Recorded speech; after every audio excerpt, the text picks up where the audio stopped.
The meeting room aboard the massive space station felt cold, despite the perfect climate controls. Chairman Vorth adjusted his crystalline form on the specially designed chair and looked around at the other council members. The Galactic Survival Council had representatives from 17 different worlds, and right now every single one of them looked annoyed. The humans had been part of the galactic community for 5 years now, and in those 5 years they had done nothing but brag about their homeworld. Every conversation somehow turned into stories about Earth's terrible weather, dangerous animals, and how tough life was on their planet. The council members were tired of hearing about hurricanes and earthquakes and something the humans called winter.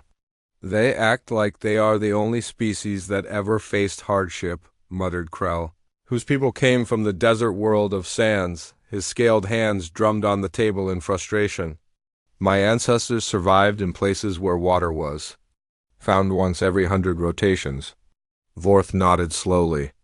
His people from Lumina had faced their own challenges, though admittedly their biggest problem had been deciding which of their 3 suns provided the best light for their crystal gardens. Still, the humans seemed to think they were special, and it was getting on everyone's nerves. The humans need to be taught humility, announced Dr. Welna from the ice world of Freeze. Her blue skin seemed to glow with determination. They speak of their world like it is some impossible place to live, yet billions of them thrive there. The council had been discussing this problem for months. Every time humans joined a mixed crew for exploration or trade missions, they would complain about the easy conditions on other worlds. They called tropical planets vacation spots and described frozen worlds as refreshing. It was insulting to species who had fought hard to survive on those same worlds. That was when Vorth had his idea.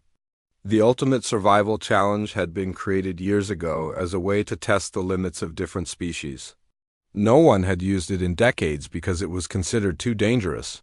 The test took place on Keth 7, an abandoned mining planet that had claimed more lives than any other world in known space. Keth 7 was perfect for what Vorth had in mind. The planet rained acid strong enough to eat through most metals. Packs of razor-spine hunters roamed the surface, creatures that moved faster than most speeders and had teeth like vibroblades. The ground itself was unstable, with earthquakes happening multiple times each day. The atmosphere was filled with toxic gases that could kill most species in hours. Mining operations on Keth 7 had been abandoned after the 3rd major disaster. An entire colony of 2,000 beings had simply vanished during one particularly bad storm season. Search teams found nothing but empty buildings and strange scorch marks on the ground. We will invite 3 humans to take the Ultimate Survival Challenge, Vorth announced to the council. 1 month on Keth 7 with basic survival gear. If they are truly from such a dangerous world, this should be simple for them. The other council members loved the idea immediately. Finally, they could prove that humans were not as tough as they claimed to be. The challenge would be broadcast across the galaxy, showing everyone how the boastful humans would struggle and probably beg for rescue within days. Dr. Welna volunteered to select the humans personally. She wanted to make sure they got representatives who had made the biggest claims about Earth's dangers. After reviewing hundreds of applications, she chose 3 humans who seemed particularly confident about their survival skills. Marcus was a former military instructor who taught something called wilderness survival to Earth soldiers. His application was full of stories about training in deserts, jungles, and frozen mountains. He claimed to have spent weeks alone in places where the temperature changed by 50 degrees between day and night. Rita was a geological engineer who specialized in working on what humans called extreme terrain. Her file mentioned projects in places with names like Death Valley and Mount Everest. She had written papers about surviving volcanic eruptions and building in earthquake zones. Tom was a xenobiologist who studied dangerous alien life forms for a living. His research focused on predator species and toxic environments. He had personally cataloged over 200 species that could kill humans in various horrible ways. The council was confident these 3 would provide excellent entertainment as they struggled with Keth 7's challenges.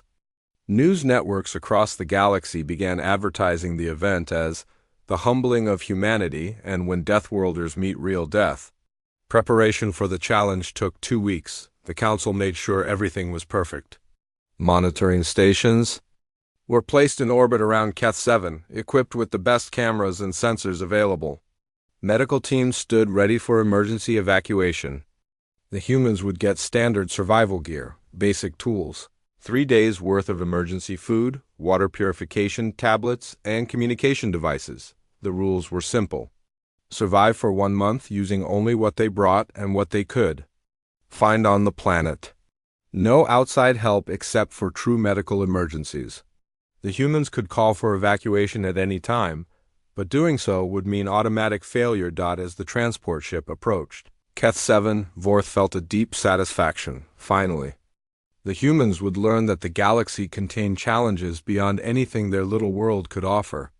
The planet below looked appropriately menacing, with dark storm clouds covering most of the surface and the sickly green glow of toxic gases in the atmosphere. The 3 humans sat calmly in the transport, checking their gear one final time. They seemed almost relaxed, chatting about the geological formations visible from orbit and pointing out interesting cloud patterns in the storm systems. Their casual attitude only made Vorth more confident that they were about to be severely humbled. The landing site was chosen specifically for maximum difficulty. It sat in the middle of a region known for frequent seismic activity, with several razor-spine hunter packs marked on the territorial maps.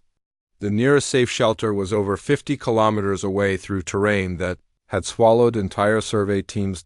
As the transport prepared to land, galactic news crews began their coverage. Commentators across 17 worlds prepared to document what they expected would be a spectacular failure.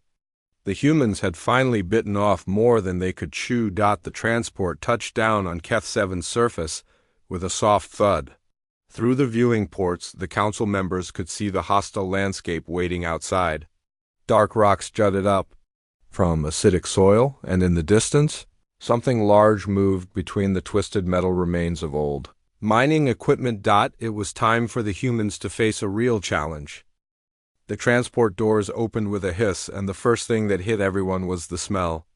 The atmosphere of Keth 7 carried the sharp bite of sulfur mixed with something that reminded Marcus of old car batteries.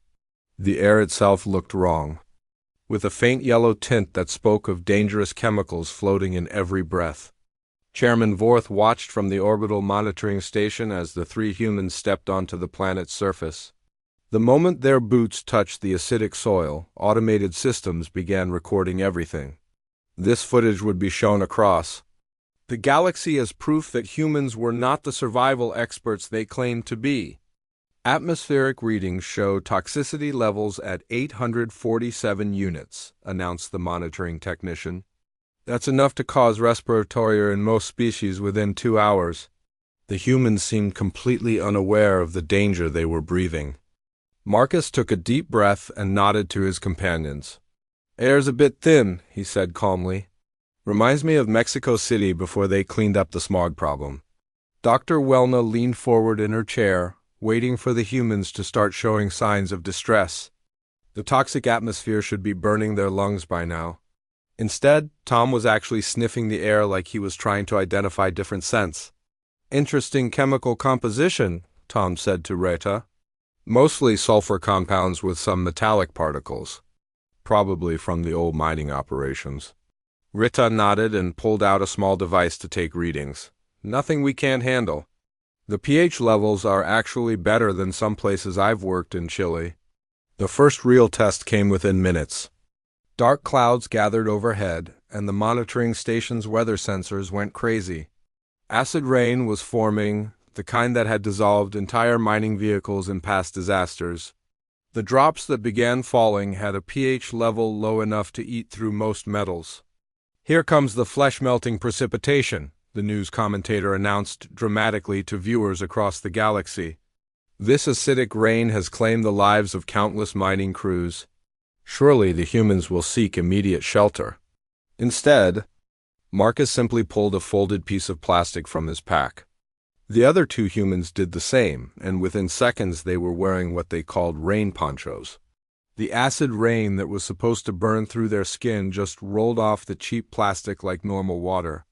"Good thing I packed these," Marcus said casually. "Weather report said there might be precipitation." The council members stared in shock. The rain that had dissolved mining equipment was being treated like a minor inconvenience. Rita was actually holding out a container to collect some of the acidic water, explaining to Tom that it might be useful for processing minerals later. The next challenge appeared as the transport ship lifted off, leaving the humans alone on the hostile surface. A pack of razor-spine hunters emerged from behind the wreckage of an old mining crawler. These creatures were the stuff of nightmares for most galactic species. Each one stood as tall as a human but moved with the fluid grace of perfect predators. Their spines could punch through armor plating, and their pack-hunting tactics had overwhelmed entire security teams. The monitoring station fell silent as 6 of the creatures surrounded the humans. Everyone expected to witness a massacre. Emergency medical teams prepared for immediate evacuation to recover whatever remained of the humans. Tom slowly reached for a pair of binoculars and began studying the razor-spine hunters with the calm interest of someone watching birds in a park. "Fascinating," he murmured, adjusting the focus. "Look at that pack coordination. They're using the same formation patterns as wolves, but with much better communication." The razor-spine hunters seemed confused by the humans' lack of fear. They circled closer, making the clicking sounds that usually sent prey running in terror. The humans just stood there, with Tom taking notes and occasionally pointing out interesting behaviors to his companions. "See how the Alpha is positioning himself downwind," Tom explained to Marcus. "They're definitely scent hunters, but they're also using visual cues to coordinate the attack." Marcus nodded and made his own observations. "Pack tactics are solid, but they're telegraphing their moves. That clicking sound gives away their positions, and they seem to prefer attacking from the left flank." The razor-spine hunters, faced with prey that refused to act like prey, eventually lost interest and wandered off to find something that would run away properly. The monitoring station recorded the entire encounter in stunned silence. "Did they just study the predators instead of fleeing?" asked Dr. Welna in disbelief. The humans continued exploring their landing site as if deadly creatures in acid rain were perfectly normal parts of their day. Rita knelt down and dipped her finger into one of the acidic puddles that dotted the landscape. Before anyone could warn her about the danger, she tasted it. "Bit more sulfuric than the hot springs back in Yellowstone," she announced. "But not too bad. We can definitely work with this." The council members watched in growing horror as Rita began collecting samples of the acidic soil and water. She seemed to be treating the hostile environment like a research opportunity rather than a death trap. Tom was having similar luck with the local plant life. The twisted, poisonous vegetation that had killed survey teams through skin contact was being carefully cataloged and studied. He found several species that showed promise as food sources after proper preparation. "These root structures are similar to cassava," he explained to his companions. "Probably need to process out the toxins, but the basic nutrition is there." The toxic atmosphere that was supposed to incapacitate the humans within hours was being treated like a mild air quality problem. Marcus mentioned that it reminded him of working in certain industrial areas back on Earth. Rita compared it to mining sites she had visited in her career. Tom said it was cleaner than some research stations he had worked at. By the end of their first day on Keth 7, the humans had established a basic camp using techniques that seemed impossibly primitive yet effective. They had identified water sources, cataloged local resources, and mapped the basic terrain around their landing site. The deadly planet that was supposed to humble them was being treated like an interesting camping trip. The monitoring station's crew began to realize they might have made a terrible mistake. The ultimate survival challenge was supposed to be impossible for most species. The humans were treating it like a mild inconvenience. "Chairman," whispered the monitoring technician, "should we dot? Should we check our records about Earth's actual environment?" Vorth stared at the screens showing 3 humans calmly preparing. dinner using local ingredients, and discussing their plans for tomorrow's exploration. For the first time since the challenge began, he started to wonder if the council had seriously underestimated what it meant to come from a world that humans called dangerous. The first day's footage that was supposed to show human failure instead showed three beings who seemed perfectly comfortable in conditions that would kill most other species. News commentators across the galaxy found themselves struggling to explain why the humans weren't dying. By the end of the first week, the monitoring station had become a place of confused whispers and worried glances. The footage coming back from Keth 7 was nothing like what the Galactic Survival Council had expected to see. Instead of desperate humans struggling against impossible odds, the screen showed three people who seemed to be having the time of their lives. Marcus had spent the week teaching the other two something he called bushcraft, using nothing but materials found on the supposedly barren planet. Their shelter had evolved from a simple lean-to made of salvaged metal into what could only be described as a comfortable cabin. The structure used the natural rock formations for support and channeled the acid rain into a collection system that provided both water and useful chemicals. "Look at this," Rita said proudly as she showed Tom the latest addition to their shelter. She had built a filtration system using layers of local minerals and salvaged fabric that turned the deadly acid rain into perfectly drinkable water. The sulfuric content actually helps kill bacteria, so we're getting cleaner water than most space stations provide. The Council's environmental specialists were frantically taking notes as Rita explained her system to the monitoring cameras. Her methods were crude by galactic standards, but they were working perfectly. She had turned one of the planet's deadliest features into a reliable resource. Tom had made equally impressive discoveries with the local ecosystem. The razor spine hunters that were supposed to be unstoppable killing machines had become a manageable part of the environment. He had figured out their hunting patterns, territorial behaviors, and even their communication methods. "They're actually quite intelligent," Tom explained to the cameras during one of his daily reports. "The clicking sounds aren't just random noise. They have different calls for different types of prey, warnings about territory, and even what seems to be social chatter." The most shocking development came when Tom managed to befriend a pack of smaller creatures called tunnel runners. These rabbit-sized animals had been considered completely wild and potentially dangerous. Previous survey teams had reported them as aggressive scavengers that would attack anything that moved. Tom had discovered that tunnel runners were actually quite social and responded well to patients and food offerings. Within days, he had a small group of them living near the human camp, serving as early warning systems for approaching predators, and even helping to locate fresh water sources. Marcus had taken a different approach to the planet's challenges. The seismic activity that had destroyed countless mining operations was being treated like a weather phenomenon that could be predicted and managed. He had studied the patterns of ground movement and figured out how to reinforce their shelter to withstand even major earthquakes. "It's all about flexible construction," Marcus explained while demonstrating his building techniques. "You don't fight the movement, you work with it.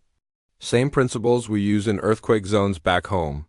The monitoring station's geological experts watched in amazement as Marcus's crude but effective engineering withstood tremors that would have flattened most standard structures. His shelter actually got stronger during earthquakes, using the ground movement to settle the foundation deeper and lock the support beams more tightly together. The humans had also solved the food problem in ways that left the Council's nutritionists completely baffled. Tom had identified several local plants that were edible after proper preparation. Rita had figured out how to process them using the natural acid sources available on the planet. Marcus had even managed to catch and prepare some of the smaller local animals using hunting techniques that seemed impossibly simple yet effective. "This root tastes like sweet potato after you boil out the toxins," Rita announced during one meal, holding up something that had killed 3 researchers in previous surveys. "And these leaf shoots are actually pretty good when you ferment them in the acid pools." The tunnel runners had become so comfortable with the humans that they were bringing gifts of food and interesting objects they found while exploring. Tom had trained them to recognize useful materials and safe foods, creating what amounted to a small army of research assistants. Even more disturbing to the Council was the humans' attitude toward the planet's dangers. The acid rain that had dissolved mining equipment was being collected and used for metalworking. The unstable ground that had swallowed entire buildings was being mapped and used to locate valuable mineral deposits. The toxic atmosphere that should have killed them was being treated like a minor air quality issue. We should probably set up some kind of ventilation system eventually, Marcus mentioned casually while working on expanding their shelter. Not because the air is dangerous, just because it gets a bit stuffy inside during the storms. The razor-spine hunters that were supposed to be unstoppable predators had become a manageable part of the daily routine. Marcus had developed simple, but effective deterrent methods that kept them away from the camp without actually hurting them. He seemed to consider them more of a nuisance than a threat. They're basically just big cats with attitude problems, Marcus explained to the cameras. You just have to show them you're not easy prey and they usually find something else to do. Dr. Wellna called an emergency council meeting at the end of the first week. The footage from Keth 7 was supposed to show human failure, but instead it was starting to look like a documentary about successful colonization. The humans weren't just surviving, they were thriving. They're treating our ultimate survival challenge like a camping trip, Dr. Wellna announced to the assembled council. Members, look at this footage from yesterday. The screen showed Retta giving Tom a tour of her expanded water purification system while Marcus worked on what appeared to be a workshop area where he was crafting better tools from salvaged materials and local resources. All three humans looked healthy, happy, and completely at ease in an environment that had killed thousands of other beings. Are we certain about the danger levels on Keth 7? Asked Krell, his scaled hands drumming nervously on the conference table. Chairman Vorth pulled up the historical records of disasters on the planet. Mining accidents, survey team disappearances, equipment failures, and wildlife attacks filled screen after screen. Keth 7 had one of the worst safety records of any known world. The danger is real, Vorth said firmly. Over 15,000 beings have died on that planet in the last century alone. The council members stared at the screens, showing three humans who were not only alive but actually seemed to be enjoying themselves. Tom was playing with the tunnel runners like they were pets.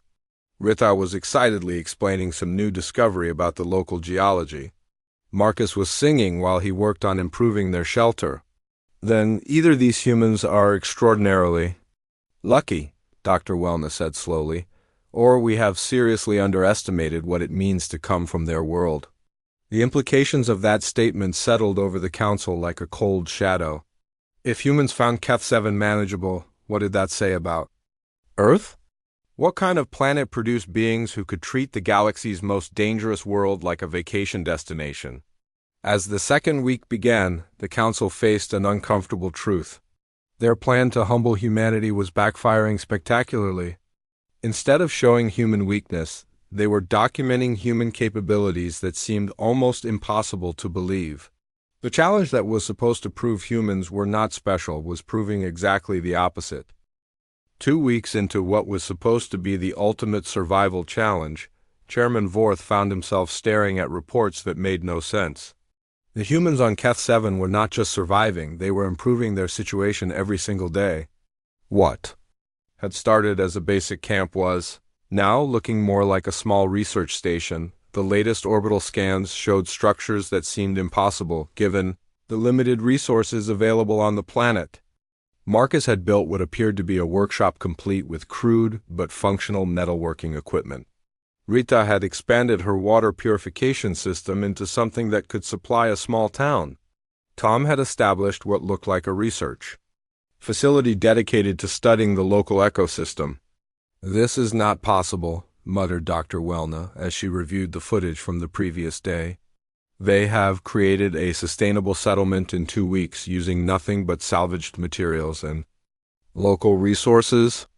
The council had called an emergency session to discuss what was rapidly becoming a public relations disaster. News feeds across the galaxy were no longer showing the expected human failure. Instead, they were broadcasting what looked like a masterclass in planetary colonization. The most disturbing development was the humans' relationship with the local wildlife.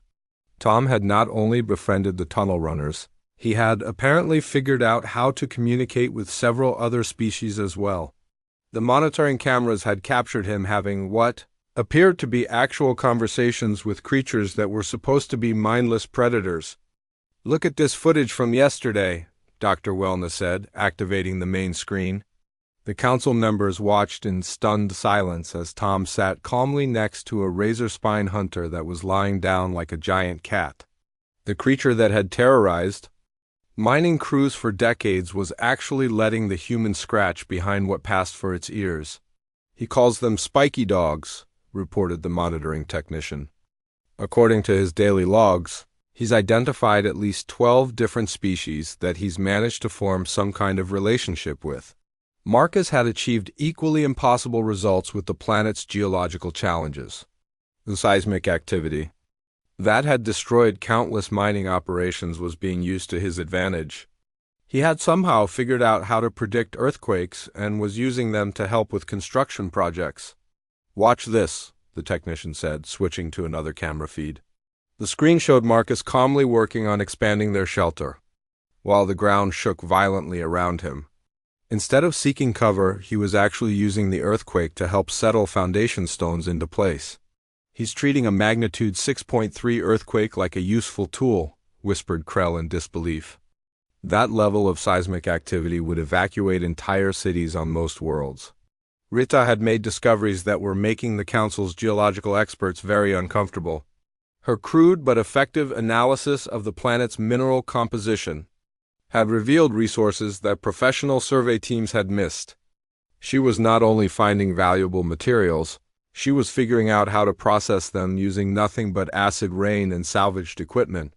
"She's identified 17 different mineral deposits," reported the monitoring chief, "including several rare elements that our best survey team said didn't exist on this planet." The council members looked at each other with growing concern.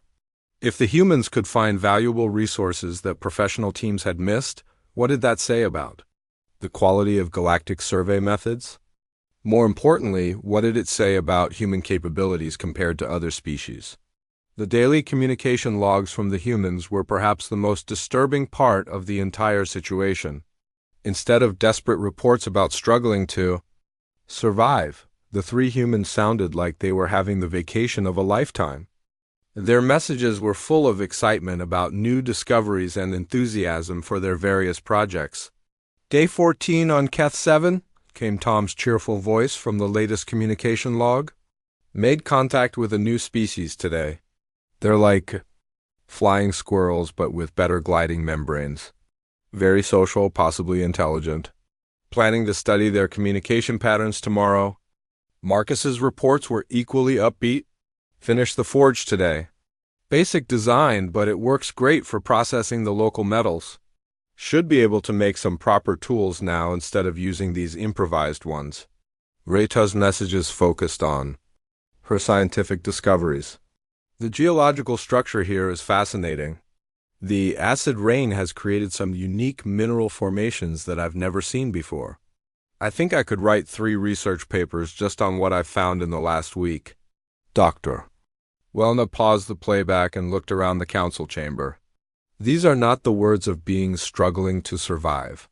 They sound like researchers who have been given unlimited time to study their favorite subjects. The council's military advisors were particularly troubled by what they were seeing. Marcus's casual handling of the planet's dangers suggested combat and survival capabilities that were far beyond what they had expected from humans.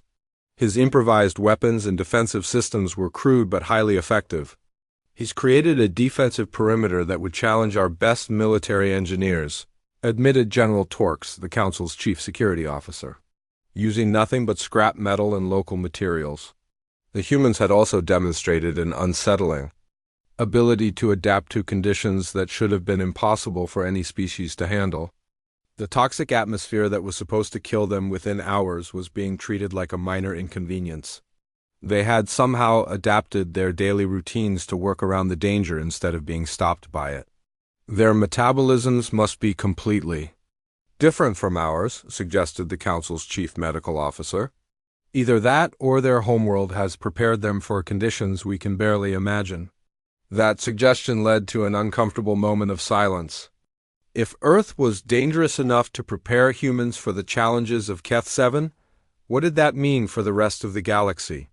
How dangerous was the human homeworld compared to what other species considered hostile environments?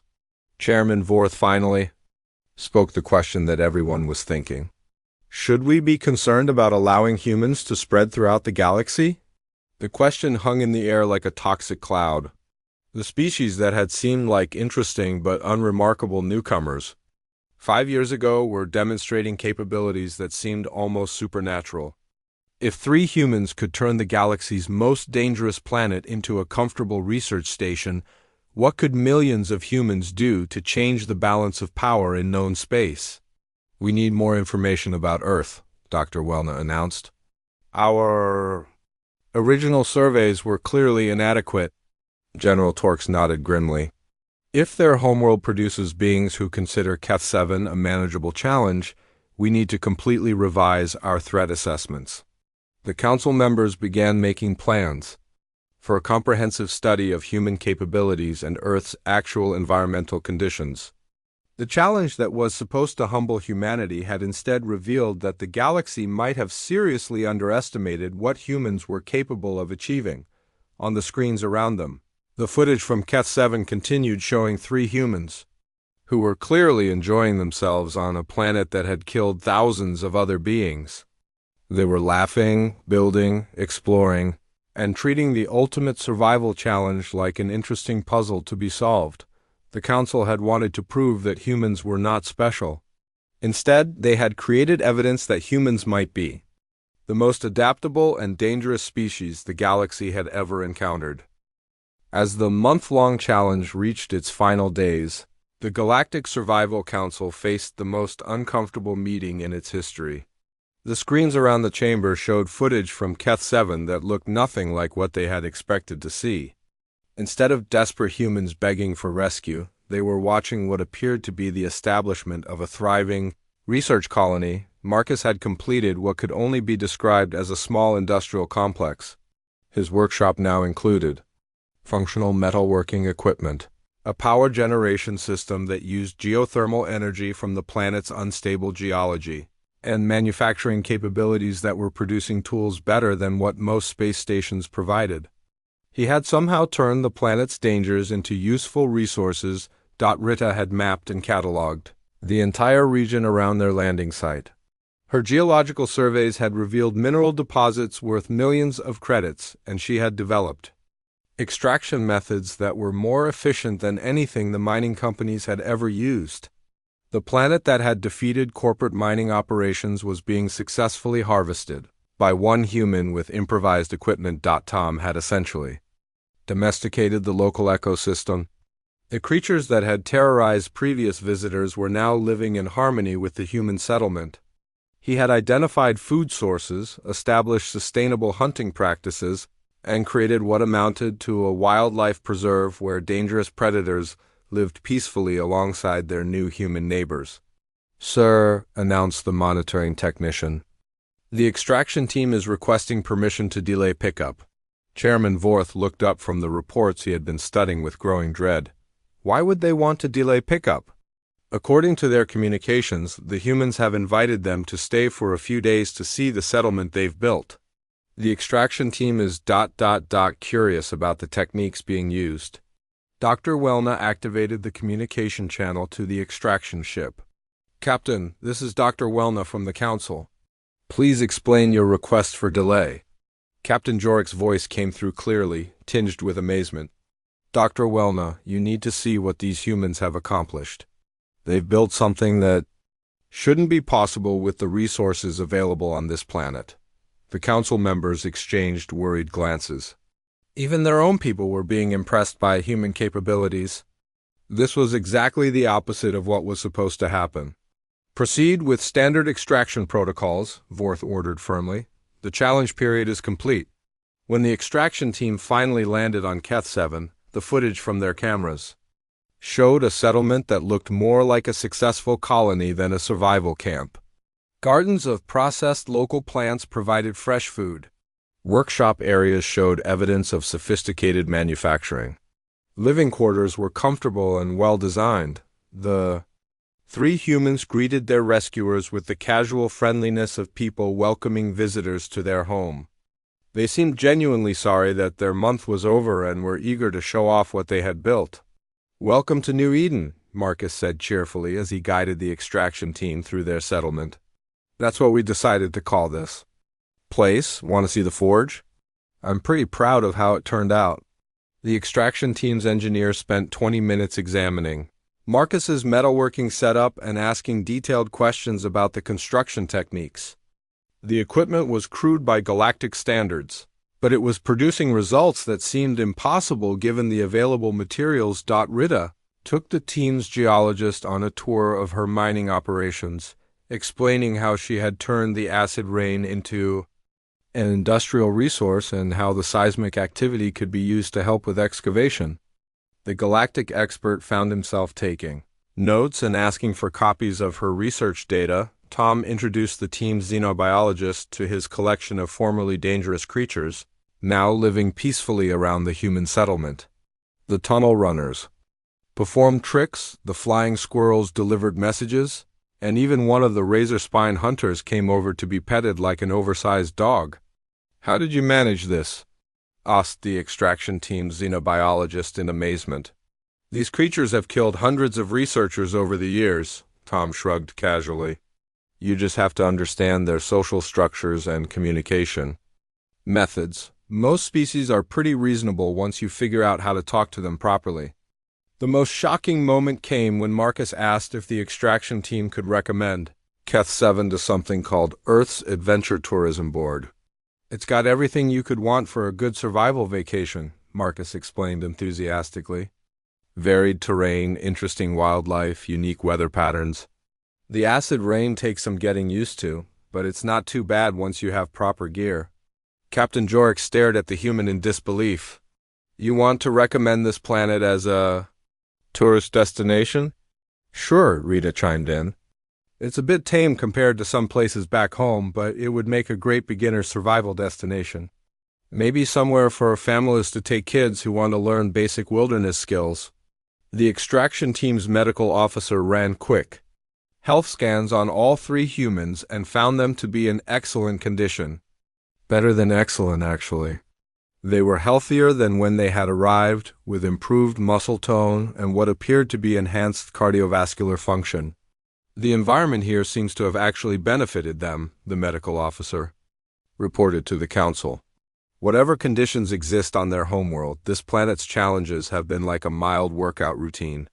As the extraction ship prepared to leave Keth 7, the humans took one last look around their settlement. Tom was already making plans to return for further research. Rita wanted to bring a proper geological survey team to explore the mineral deposits she had discovered. Marcus was discussing the possibility of establishing a permanent research station. "This has been the best month I've had in years," Tom announced happily. "I've discovered 6 new species and figured out communication methods for 12 different types of predators.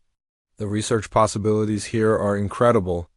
The footage that was supposed to document human failure had instead become a showcase of human adaptability and ingenuity. News feeds across the galaxy were calling it the Great Underestimation and When Deathworlders Meet a Challenge. Back at the council station, Chairman Vorth quietly filed a recommendation that Earth's danger classification be revised significantly upward. The humans had not only survived what was supposed to be an impossible challenge, they had made it look easy. More importantly, they had demonstrated capabilities that suggested their homeworld was far more dangerous than anyone had imagined. Dr. Welna was already working on plans for a comprehensive study of Earth's actual environmental conditions. If humans considered Keth 7 a mild challenge, what did that say about the planet that had produced them? General Torx was reviewing military implications of human adaptability and survival skills. A species that could turn the galaxy's most dangerous planet into a comfortable research station. might be capable of things that would change the balance of power throughout known space. The humans, meanwhile, were already planning their next adventure. They had heard about a really challenging volcanic moon in the outer rim and were asking if anyone could arrange transportation there. They seemed to think Keth 7 had been fun, but were hoping for something more exciting next time. The Galactic Survival Council had learned an important lesson that day. Humans didn't just survive on Deathworlds, they called them home. And sometimes they called them boring. The galaxy would never look at humanity the same way again. And the Council had a disturbing feeling that this was just the beginning of their education about what humans were truly capable of achieving.